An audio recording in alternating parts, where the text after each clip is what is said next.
Hello, voice आ रही है? Yes sir. पता नहीं डिस्कनेक्ट हो गया था कैसे। चलिए नेक्स्ट हम टॉपिक शुरू करते हैं, डायनेमिक रैम। ठीक,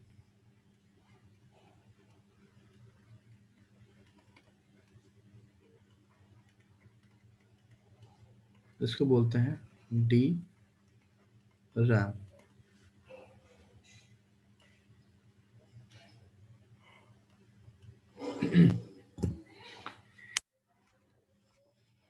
अब डायनेमिक रैम में क्या होता है कि डेटा जो होता है धीरे धीरे अपने आप खत्म होने लगता है। ठीक है, जैसे जैसे टाइम हमारा बढ़ता है वैसे वैसे क्या होता है, वो अपने आप वो डेटा लॉस होने लगता है उसका। ठीक है, स्टैटिक रैम में ऐसा नहीं था, लेकिन डायनेमिक रैम में ऐसा है कि ये धीरे धीरे क्या होगा, इसका डेटा जितना भी होता है टेम्परेरी स्टोरेज में होता है वो धीरे धीरे खत्म होने लगता है। ठीक है, तभी इसको हम लोग डायनेमिक बोलते हैं और उसको स्टैटिक बोलते हैं कि इसमें जो एक टाइम पे डेटा है वो रहेगा ही रहेगा, लेकिन यहाँ पे डेटा वैनिश आउट होता रहता है। ठीक, तो इसमें हमें जरूरत पड़ती है यस कि सर। टाइम टाइम पे हम लोग क्या करते हैं, उसको रिफ्रेश करते रहें। ठीक है, रिफ्रेश करने का मतलब है अगेन वही, जैसे हम लोग क्या करते हैं कि कोई भी पेज गूगल पे ऑन वो रहता है ना वेबसाइट, तो उसको हम लोग रिफ्रेश कर देते हैं तो दोबारा वो अगेन उसी पोजीशन में आ जाता है। ठीक है, तो उसको रिटेन करने के लिए हम लोग को रिफ्रेश करने की एक नीड पड़ती रहती है। ठीक है, तो रेगुलर इंटरवल पे हम लोग उसको रिफ्रेश करते रहें तो हमारा डेटा वो मतलब वो काम का डेटा जो इतने भी उसने प्रोग्राम फाइल उठाई हुई हैं या स्टोरेज से उठाया हुआ है जो डेटा फाइल्स हैं, तो वो बनी रहेंगी उसमें, वरना वो धीरे धीरे खत्म होता रहेगा। वो होता कैसे है वो हम लोग अभी देखते हैं। तो पहले हम लोग लिख लेते हैं इसके बारे में थोड़ा। ठीक है, in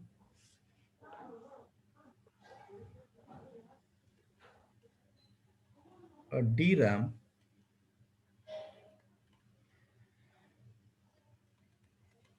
the data slowly vanishes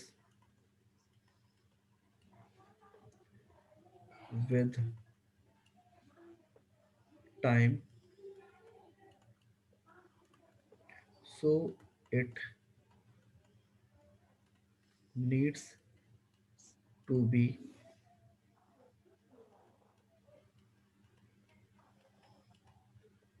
refreshed after regular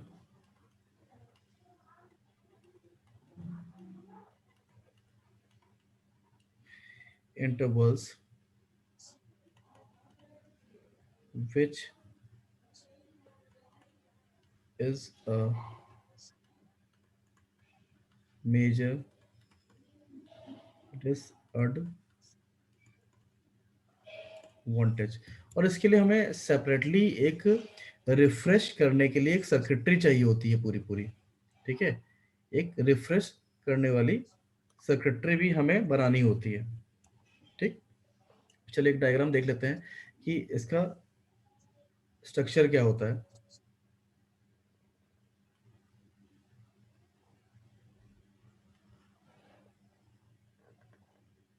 bore तो नहीं हो, बोर तो बता देना। No sir, no sir.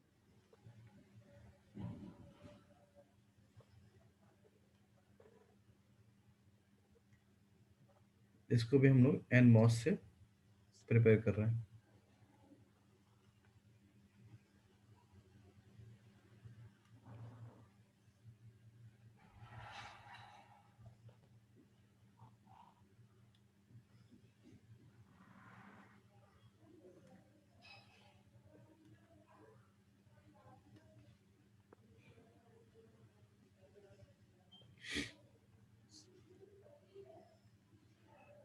इसमें किधर होगा, एरो इस साइड होगा।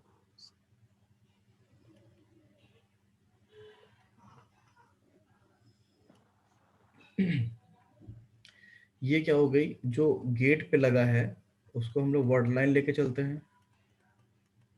ठीक है ना, ये गेट पे है ना, एनमॉस के, तो ये वर्ड लाइन है, दिस इज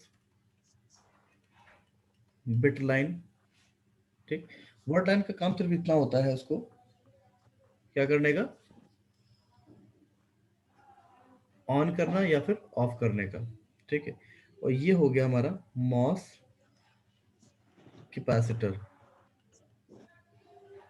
इसको भी हम लोग मॉसफेट से ही बनाते हैं।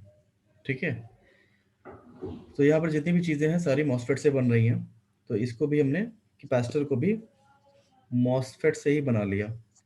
ये हो जाता है हमारा डी रैम सेल। ठीक है, अब देखो कितनी छोटी सी है, जो कि स्टैटिक रैम में क्या था, वो काफी बड़ा स्ट्रक्चर था। तो ये देखा जाए तो ये बहुत कम स्पेस भी लेती है। ठीक है, इसका साइज बहुत कम होता है, तो बहुत सारी हम सेल बना सकते हैं, पता है, क्योंकि इसकी सेल बहुत छोटी होती है, तो हम बहुत किसी भी मतलब उतने ही चिप एरिया पे बहुत ज्यादा ही सेल हम लोग इम्प्लीमेंट कर सकते हैं। ठीक है, तो एक एडवांटेज तो उसका ये यस। भी हो गया। ठीक, बाकी एडवांटेज भी बताएंगे।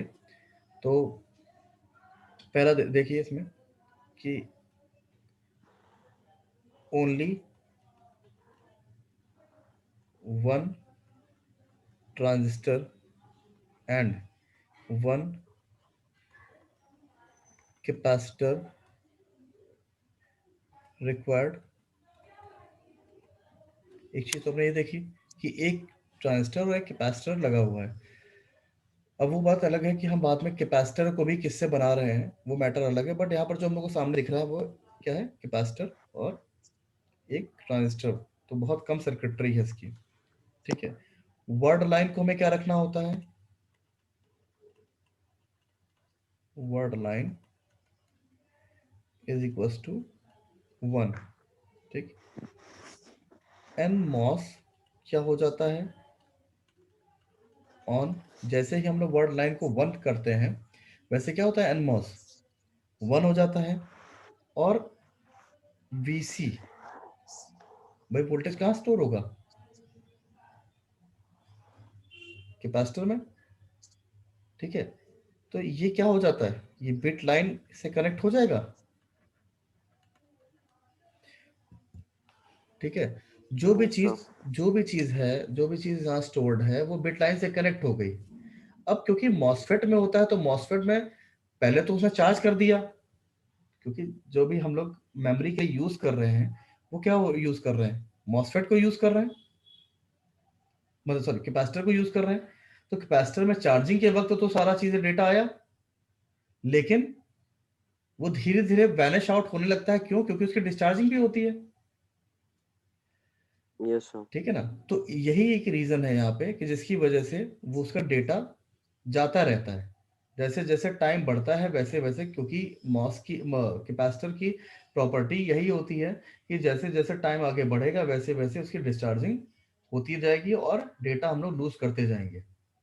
ठीक है, तो उसमें अभी यहाँ के क्या दिखाया कि वर्ड लाइन अगर 1 है, तो वर्ड लाइन 1 होने से यहाँ वर्ड लाइन 1 किया, तो इसके गेट पे हाई वोल्टेज है, हाई वोल्टेज की वजह से ये एनमॉस एक्टिव हो जाएगा। एक्टिव होने की वजह से ये ऑन है, ऑन की वजह से ये बिट लाइन जो है कनेक्ट हो जाएगी किससे, इस मॉस कैपेसिटर से। और मॉस कैपेसिटर से कनेक्ट हो गए तो जो भी डेटा, जो भी टेम्पररी स्टोरेज है, ठीक है, वो हमारा मॉसफेट में होती है। ठीक, और जैसे जैसे ये डे टाइम जाता जाएगा वैसे वैसे क्या होगा, इसका डेटा लूज हम करते जाएंगे। ठीक,